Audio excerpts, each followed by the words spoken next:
असा रविवार नको रे देवा, जो कसा सुरू होतो आणि कसा संपतो याचा पत्त्याच लागत नाही. रविवार म्हटलं की सुट्टीचा दिवस, पण तो बाकीच्यांसाठी. आमच्या बायकांसाठी तर रविवार म्हणजे ओव्हर टाईम ड्युटी असते.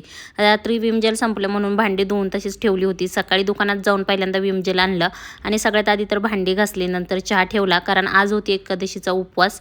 एक टिप शेअर करते, चहा कपात ओतला ना की हे पातेलं लगेच पाण्याखाली ठेवायचं, त्याच्यात पाणी भरून ठेवायचं म्हणजे कडक होत नाही. त्यानंतर मी लगेच बटाटे उकडायला टाकले. म्हटले चहा पिऊन होतोय तोपर्यंत आपल्या इकडं बटाटेसुद्धा गॅसवरती उकडून होतील. आज केस धुवायचे होते म्हणून तेल लावलं आणि सध्या माझ्या केसांची ना अशी काही गळती चालू आहे.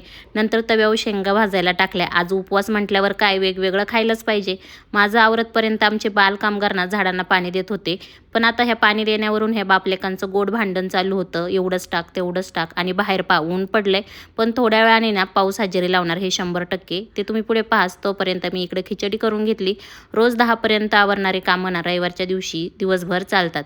आणि एक्स्ट्राची कामंसुद्धा असतात, ते म्हणजे दळणं दळून आणा, भाज्या घेऊन या, सोमवारची तयारी करून ठेवा. तर माझा रविवार असा गेला, कधी सुरू झाला कधी संपला कळलंच नाही. आणि गावावरून सुद्धा पाहुणे आले होते. आता गावावरून कोण पाहुणे आले होते आणि काय काय वानवळा आणला ते तर मी तुम्हाला पुढच्या व्हिडिओमध्ये दाखवते. पण तुमचा रविवार कसा जातो ते मला कमेंटमध्ये नक्की सांगा. चला भेटूया पुढच्या व्हिडिओत. बाय.